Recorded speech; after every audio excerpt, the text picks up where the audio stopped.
Good day. I'm going to discuss the 2.4, the foundations of curriculum. We have four foundations of curriculum. We have philosophical foundation, psychological foundation, social foundation, and historical foundation. First, let's discuss the philosophical foundation.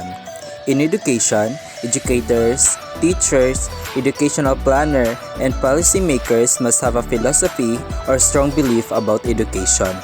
Various activities in schools are influenced in one way or another by a philosophy. One example of this is the learning by doing of John Dewey, which focuses on the fundamentals of reading, writing, and arithmetic. Let's start with four educational philosophies and how they connect to curriculum. Perennialism in education teaches concepts and focuses on knowledge and meaning of knowledge. Also focuses on truths and facts. The three philosophers, Plato, Aristotle, or Thomas Aquinas, aim to educate the rational person and cultivate intellect. In perennialism, teachers only assist students to think with reason, and they focuses on classical subjects, literary analysis, and curriculum is enduring. So they use the great books like Bibles, Quran, and others. Here in perennialism, they want their students to think rationally and develop minds that can think critically. Next is essentialism. Essentialism focuses on traditional subjects like reading, writing, and math. Based on the philosopher William Bagley, essentialism aims to promote intellectual growth of learners to become competent. Teachers are sole authorities in the subject area, and they focuses on the essential skills of 3 R's, which is the reasoning, resilience, and responsibility. And the trends are back to basics, excellence in education, and cultural literacy. In progressivism, they aim to promote democratic social living. The teacher leads for growth and development of lifelong learners, and the focuses to interdisciplinary subjects, the learner-centered and outcomes-based, and the trends are equal opportunities for all, contextualized curriculum, and humanistic education. In progressivism, they seek to promote democratic schooling. Also, they emphasize the child-centered curriculum, and the curriculum is based on the learner's interests, needs, and ability. In Reconstructionism, they aims to improve and reconstruct society and education for change. The role of the teacher is to act as agent of change and reforms. They focuses on the present and future educational landscape, and the trends are school and curriculum reform, global education, collaboration and convergence, standards and competencies. Reconstructionism aims to improve and reconstruct society as well as the education. Now, let's discuss the historical foundations. Let's start with Franklin Babbitt. He started the curriculum development movement. Curriculum is a science that emphasizes students' need. Curriculum prepares learner for adult life. Objectives and activities should group together when tasks are clarified. Based on Franklin Babbitt, the students must learn enable for them to be ready as they grow old, and he or she will fully understand what is right and wrong. Next is Warren Charters. Like Babbitt, he posited the curriculum is science and emphasizes students' needs. Objectives and activities should match. Subject matter or content relates to objectives. Warren Charter stated that the objectives and activities should match so that the student will clearly know what they will do after the discussion. Based on Harold Rugg, the curriculum should develop the whole child.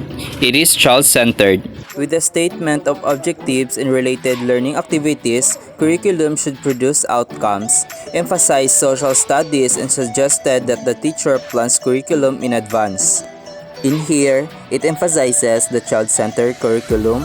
Also, Harold Rugg emphasized that the teacher must create the curriculum in advance. Next is William Kilpatrick. He said that curricula are purposeful activities which are child-centered. The purpose of the curriculum is child development and growth. He introduced these project methods where teachers and students plan the activities.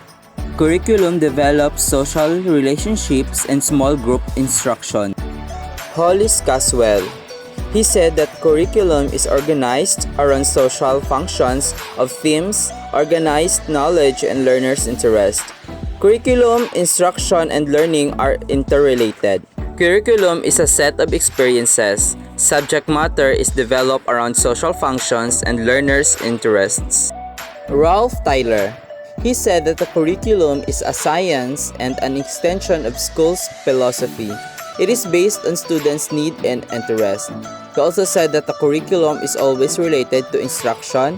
Subject matter is organized in terms of knowledge, skills, and values. The process emphasizes problem solving. Curriculum aims to educate generalists and not specialists. Next is Hilda Taba. Hilda Taba contributed to the theoretical and pedagogical foundations of concepts development and critical thinking in social studies curriculum. She helped lay the foundation of diverse student population. And lastly, we have Peter Oliva. He described how curriculum change is a cooperative endeavor. Teachers and curriculum specialists constitute the professional core of planners. Significant improvement is achieved through group activity. And now, let's discuss the psychological foundations. First, we have Ivan Pavlov. He is the father of classical conditioning theory, which is the SR theory. The key to learning is early years of life is to train them what you want them to become. And also, the SR theory is a foundation of learning practice called indoctrination. Next, we have Edward Thorndike. Edward Thorndike championed the connectionism theory. He also proposed the three laws of learning, which is the law of readiness, law of exercise, and law of effect. Specific stimulus a specific response. Third, we have Robert Gagne. He proposed the hierarchical learning theory. Learning follows a hierarchy. Behavior is based on prerequisite conditions. He introduced tasking in formulation of objectives. Next, we have Jean Piaget. The theory of Jean said that the cognitive development has stages from birth to maturity. The sensory motor stage, the pre-operational stage, the concrete operational stage, and the formal operations. The key to learnings are assimilation, accommodation, and equilibration. We have Lev Vygotsky. Theories of Lev Vygotsky, the cultural transmission and development. Learning precedes development, sociocultural development theory. Keys to learning are the pedagogy creates learning processes that leads to development. The children is an active agent in his or her educational process. Next is Howard Gardner. Gardner's multiple intelligences. Humans have several different ways of processing information, and these ways are relatively independent of one another. There are 8 intelligences, which is the linguistic, logico-mathematical, musical, spatial, bodily or kinesthetic, interpersonal, and naturalistic. Lastly, we have Daniel Goleman. Daniel Goleman said that the emotion contains the power to affect action. He called this emotional quotient. Now, let's proceed to humanistic psychology. We have this Gestalt theory. Learning is explained in terms of wholeness of the problem. Human beings do not respond to isolated stimuli but to an organized or pattern of stimuli. Keys of learning. Learning is complex and abstract. Learners analyze the problem, discriminate between essential and non-essential data, and perceive relationships. Also, learners will perceive something in relation to the whole. What or how they perceive is related to their previous experiences. Next, we have Abraham Maslow. He advanced the self-actualization theory and classical theory of human needs. A child whose basic needs are not met will not be interested in acquiring knowledge of the world. He put importance to human emotions based on love and trusts. Lastly, we have Carl Rogers. Non-directive and therapeutic learning.